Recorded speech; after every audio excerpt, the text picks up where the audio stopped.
All In Sports Network. We love sports. All righty. Happy, what are we at here? Tuesday. Happy Tuesday, everybody. This is All In Mizzou with All In Sports Rogue Media. My name is Davis Wilson. Today it's going to look a lot like last week. I think for the rest of the season, we'll kind of stick to the same sort of scheduling. But I'm going to go through what I saw. I rewatched Missouri's offense, every snap from their offense today. And I'm going to go through a couple plays I liked, a couple notes I liked, and then I'm going to talk about some of the Pro Football Focus grades that came out of this Week 3 win over Louisiana. I'm excited to get into it. I liked what I saw from Missouri. Obviously, there was a lot to like. Missouri had 32 first downs compared to Louisiana's 4 first downs. Missouri had 606 total yards of offense. 427 of those were rushing yards. The story of this game is how well Missouri was able to run the football. I think that is pretty clear when you look at the box score, and then you also go look at the game and you watch this game. The guy you have to mention first is Ahmad Hardy, Louisiana Monroe transfer, who is a true sophomore. I think people might be forgetting that. This guy's a true sophomore. He was under-recruited out of high school, went to ULM, was awesome as a true freshman. Now he's a true sophomore. He just ran for 250 yards and 3 touchdowns. I talked a little bit about this yesterday. So if you haven't listened to that, go watch on YouTube or go listen on Spotify, wherever you like. But we got into his day a little bit, and I guess just how special the game he had on Saturday is in terms of the history of this Missouri football program. I mean, the game he had was 7th all time in Mizzou single game rushing. So he dominated. But also I think what should be recognized here, I think the offensive line was fantastic. Not just the offensive line, but your tight ends blocking, your receivers blocking. This has kind of been a theme through these first 3 games. These receivers are not afraid to get in there and block. And that is something that is a sign of an unselfish football team. I thought Brett Norfleet and Jordan Harris, they only combined for two catches and I think 22 yards, the 2 tight ends for Missouri. But they both blocked really well. I was impressed by both of them on several occasions as I rewatched. Once again, you get some unselfish stuff from Alubade, the true freshman receiver. Didn't get super involved in the passing game, but again, he was out there blocking. He looked really good. Ahmad Hardy is just so tough to bring down, even if you don't block all that well for him. Good luck bringing him down. He's too big. I guess he's not tall, but he's just a big physical runner that I just think he's untackleable. And he's a bruising, like bowling ball type guy that can also, make you miss in the open field. I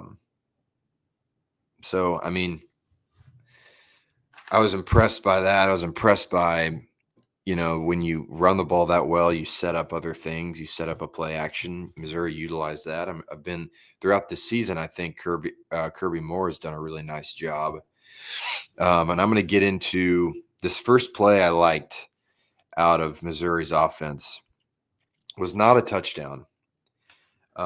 It came in the first quarter. It set up a touchdown. It led to an eventual touchdown.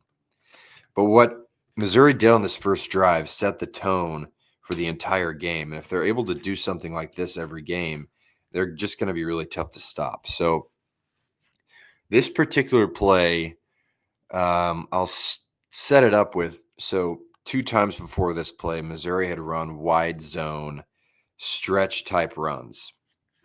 And what a wide zone is, for those who don't know, it's a run play where the running back's aiming point is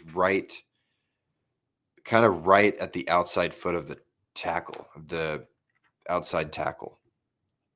And when you run a wide zone, the idea is that your offensive line is blocking horizontally down the field, kind of just blocking wherever the defender goes. I mean, there's not like for an outside zone, you're going to see a lot of times the offensive line will try to block towards the inside of the field. They'll try to get to the outside shoulder of the defender so they can create a lane towards the sideline. It's an outside zone. But a wide zone, you're just kind of blocking horizontally, and you're allowing the running back to pick a hole to run through. So basically, when the ball is snapped, all 5 linemen kind of go, in this case, they all went to the right in this particular play, but it can be left or right. Wherever the running back's going, all 5 linemen go that way. So twice in this opening drive, Missouri ran a wide zone stretch play and picked up big yards. I'm trying to remember. I mean, both were chunk plays. Let me see if I can. Yeah, I mean, I don't know how long each one of these was. I can find out. I thought I wrote it down. My notes here are really, really unorganized. Jeez. Anyway, let's just golly, I mean, I wrote it down.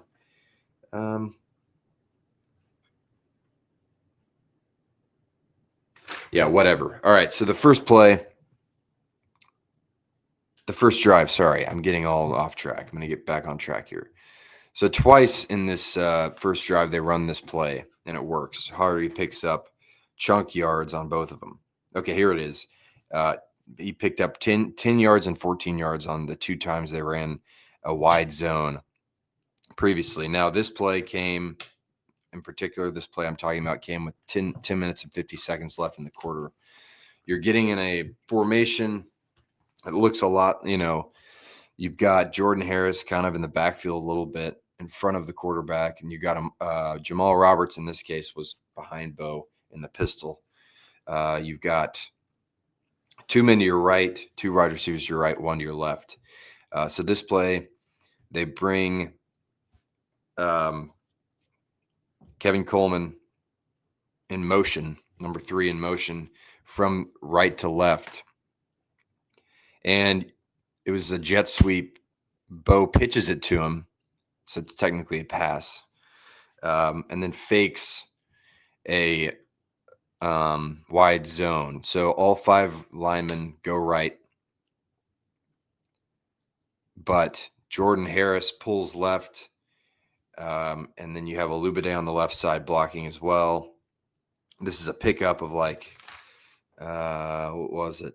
It was a big pickup for Kevin Coleman, but this play was set up by the success that the wide zone had previously on that same drive. So just the way that Missouri's calling this offense, Kirby Moore has been really good at setting up this play action. It's a simple play action concept. It's not anything crazy that Missouri did here. But, I mean, it's a perfect example of how these play actions can work, how establishing the run early can work and allows for other things. So this is a big pickup. Kevin Coleman Jr. comes around, takes the ball. Everybody thinks it's a stretch play to the right, although in reality, Kevin Coleman has it going to the left, and there's blocking, and he picks up the first down. And when you have a run game as good as Missouri's has been through 3 games, this is going to happen a lot, I think. There's going to be a lot of opportunity to do things like this. And we see, I'll skip actually ahead a little bit because we're talking about it, but one of the plays I want to talk about was the same sort of deal here. It was, let me see. Yeah, so this is the run where Hardy broke one off at the end of the second quarter and at the end of the first half. He ran for about 71 yards for a touchdown. And it was a different formation, but this is the same concept you get here. You have three men to your right of Bo Perbula. You have Kevin Coleman, you have Logan Muckey, I think, and I think the third one was Marquise Johnson. Bo brings Kevin Coleman in motion, and whenever this guy goes in motion, you got to account for him. And in motion, as he's in motion, the defense, has to give him some attention because, he's an explosive playmaker. He's an athlete that can make things happen. Kevin Coleman comes in motion, right to left. The defender, I think there was a linebacker that kind of watched him. Instead of pitching it, though, they hand it off this time to Hardy. And the whole offensive line, again, is going right. And this time they give the wide zone a chance, and Hardy breaks one off for 70 yards. So this is just an example of how these two things can happen. I mean, it's not anything crazy. It's not a crazy concept. But when you establish one thing, like Kevin Coleman coming in motion and getting the ball and making a play, the defense now has to worry about that. When you establish the wide zone, the defense has to worry about that. And now you're in a position where you can get beat if you're the defense in a lot of different ways. So that was something I noticed. I just thought the play calling was really solid here. Throughout the game, there was a lot of this misdirection type pre-snap motion that just makes it so tough for defense to figure out what's going on. I really was impressed with the left side of the offensive line. Caden Green was awesome today. I mean, not today, on Saturday.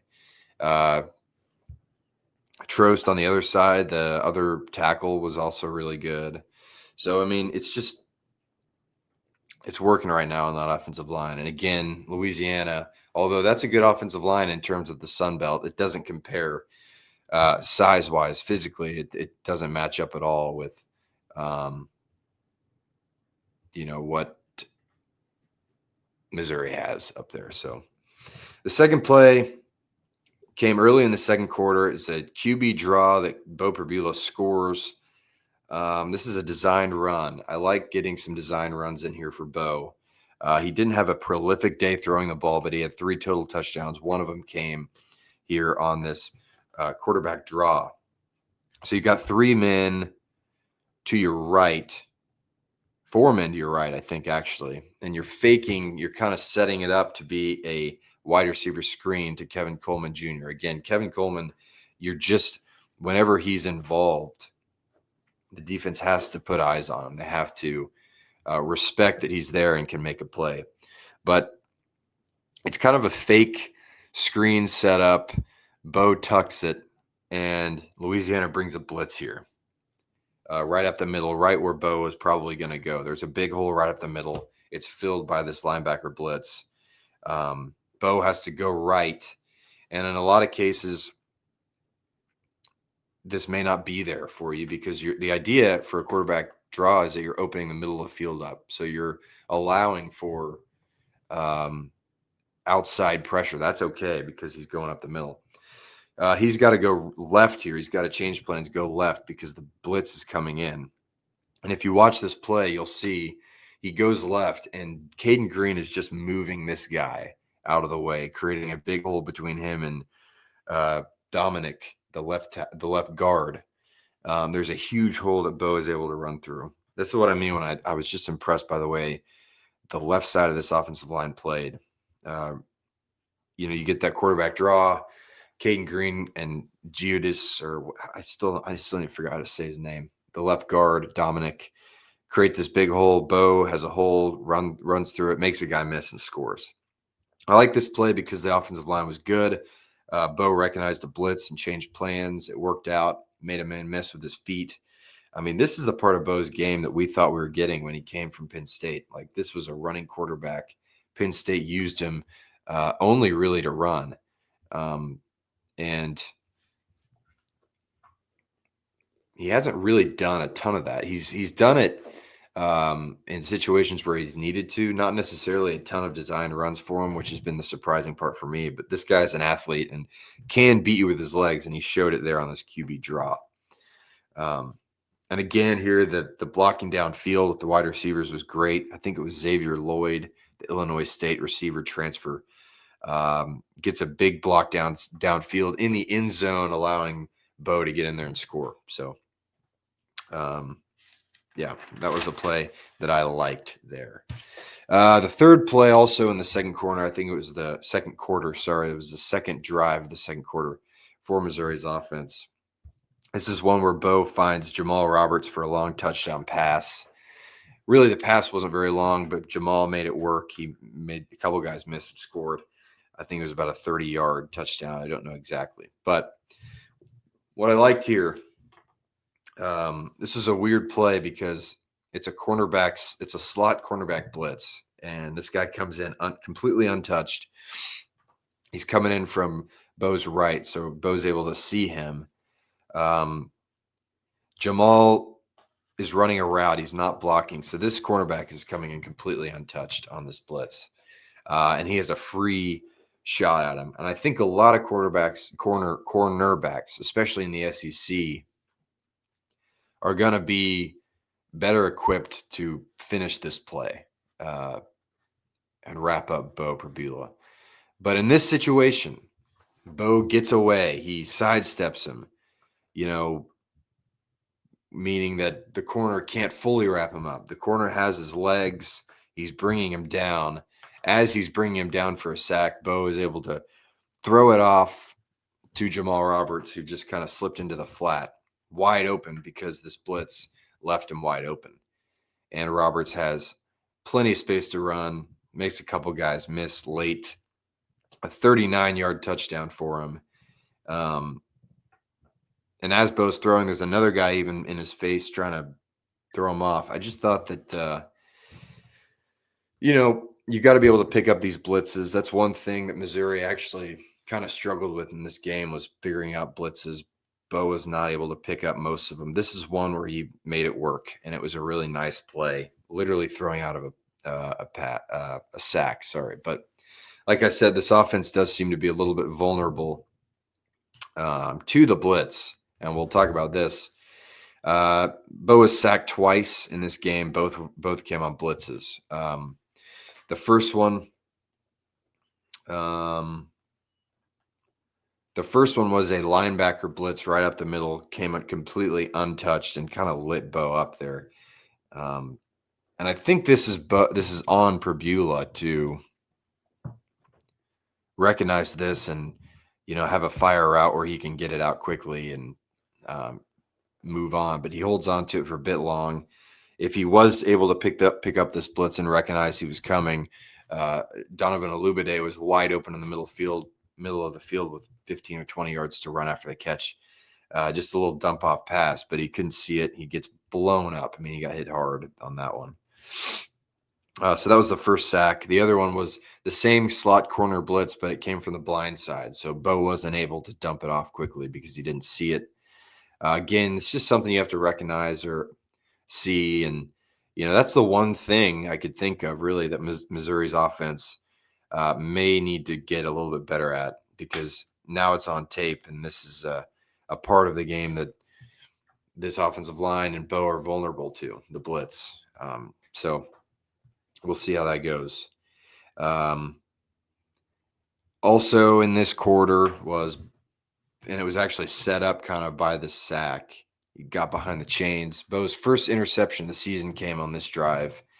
One of the first mistakes I've seen him made throwing the ball all year.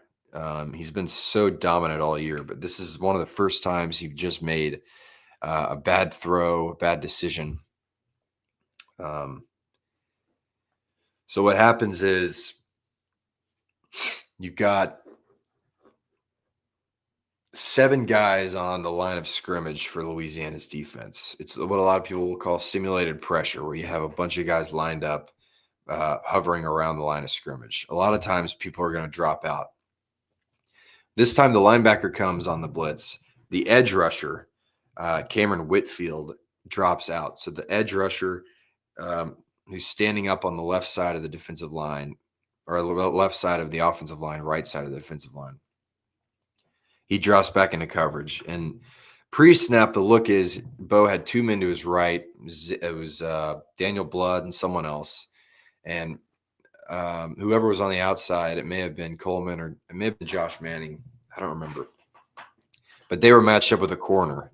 And on the inside, Daniel Blood, it looked like he had a lot of room. It looked like he had about 15 yards of cushion because the safety was way back there. So I think it was probably a case where Bo saw this and kind of predetermined where he was going to throw the ball.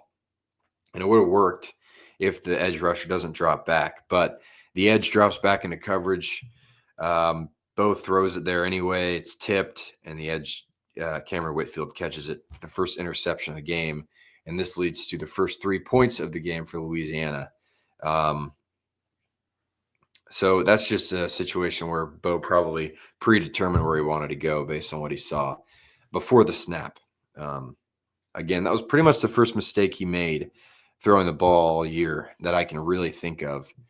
He makes one more poor throw at the end of the second half that I'll talk about in a little bit. But overall, I still think he's playing really well, playing smart. I think, like I said in a couple of the previous shows, this was never going to be a game where he needed to dominate for Missouri to win. Okay, let's see.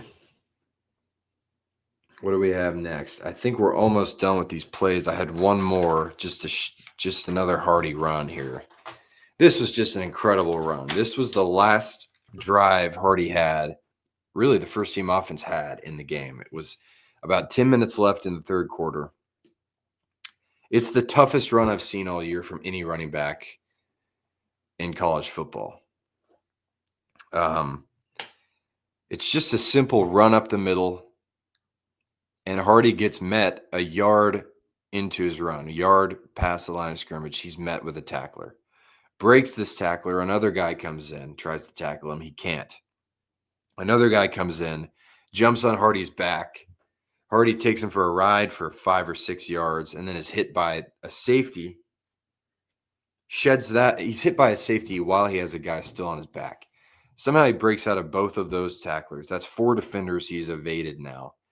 He runs for, 11 more yards, and finally he's taken down. But it's a gain of 25. 24 of those yards came after contact. And I'll get into those kind of yards after contact stats here in a second that Hardy had because they're ridiculous. But he is just untackleable. You cannot bring him down. He's one of the best running backs. Statistically, he's one of the best running backs in the country right now. That is not a controversial thing to say. He's playing as well as any running back in the country. The thing I noticed, though, about the way he runs, when people tackle him, his legs don't stop moving. His legs will keep moving throughout the run, and that's how you see him keep breaking these tackles, breaking off more yards, being so good after contact. So I just, watching this live, it was like, my God, there is no way to tackle this guy because he just doesn't let you. He doesn't give up. And then this sets up a little 7-yard rushing touchdown for his third of the game and his 250th yard. He sits the rest of the game, plays about 35 minutes out of 60, runs for 250 yards and 3 touchdowns. One of the great games I've ever seen a running back have on any level. So those are kind of the plays I liked. Overall, to sum that up, Hardy is awesome. Bo Prabula made some good plays. Also made a few bad decisions. Oh, yeah, the one at the end of the half. They're right there at the goal line pretty much, end of the first half. He made a really nice throw to a perfect spot for Josh Manning in the end zone. Manning catches it but can't get a foot down. And then 2 plays later, he's got Norfleet wide open coming across in the end zone, just overthrows him a little bit. That was, when I was watching that, I was like, man, that's the first miss I've seen him have outside of that interception. So it's a good thing when you're saying that 3 weeks in the season, this is the first time I've seen this quarterback struggle in any way. And he didn't even struggle. I mean, he threw for 175 yards again in 35 minutes of game time and scored 3 total touchdowns through 1 pick. 2 of them were passing touchdowns. 1 was rushing through a pick. And didn't even play 2.5 quarters. So Another nice game for him. I think Missouri has to feel really good about what they have going at quarterback right now. All right. Let's get into Pro Football Focus grades for this offense, and then I'll get out of here. Let's start with Hardy. You have to start with Ahmad Hardy here. He had the highest graded rushing grade in week 3. Out of all running backs, he was the best in week 3 in rushing grade. Here it is. Out of the 250 yards that he had in this game, 177 of them came after contact. Someone can do the math and tell me what the percentage on that is, or I'll do it. So 177 of his 250 yards came after he was touched by the defense, came after he was contacted by the defense. Let me do this. That's 70% of his yards, almost 71% of his yards came after contact.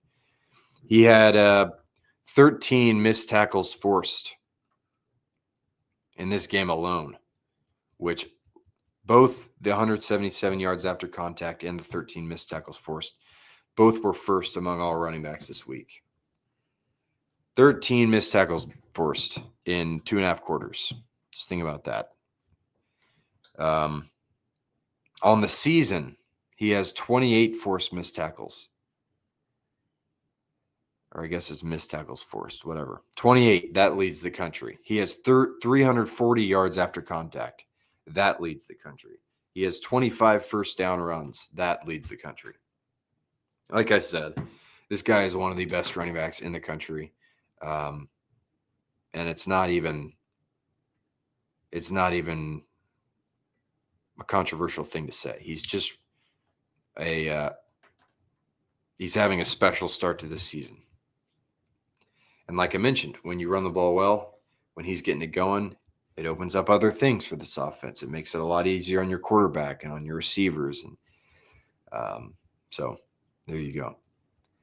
Let's get into some of these offensive linemen. After a really kind of worrying week 1 performance from Caden Green, it's his first start at left tackle. He has been lights out since then. The 2 highest graded tackles in the country from week 3, the 2 highest graded tackles that played at least 50% of 95 snaps. So that basically means the tackle that played the most snaps a tackle played in week 3 was 95. So the only guys eligible for this are the guys who played at least 47 snaps. That's 50% basically of 95. The 2 highest graded tackles that meet this criteria. Left tackle, Caden Green. He had a grade of 92. He had a run block grade of 90.6. That's pretty good. That's really good. The second highest graded tackle in week 3 that meets this criteria. Right tackle, Keegan Trost, the Wake Forest transfer, who, by the way, is the highest graded offensive lineman that has played at least 50% of 303 snaps. His season grade is 87.7. But in this game, Trost had a grade of 89.6 and a run blocking grade of 86.0. Now, I mentioned it a lot. The physical advantage that Missouri had in the trenches was very real. They were way bigger than Louisiana. But that means you're expected to dominate, and Missouri did dominate. So there you go. Oops, Siri's going off. That's enough. All right, let's see here. For the season, Bo Prabula still has the 3rd highest graded passing grade at 90.8. For the season, the two highest graded receivers that have at least 50% of 41 targets. Texas A&M's Mario Craver and Missouri's Kevin Coleman Jr. By the way, both these guys come from Mississippi State. They transferred from Mississippi State. So if you're Blake Shapen over there and at Mississippi State in Starkville, you're probably saying, what the hell? These guys, we could have the best. I mean, if you look on paper, you can have the best receiving core in the country if you keep both these guys. But now they're both ripping it up at two new SEC schools in Texas A&M and Missouri. So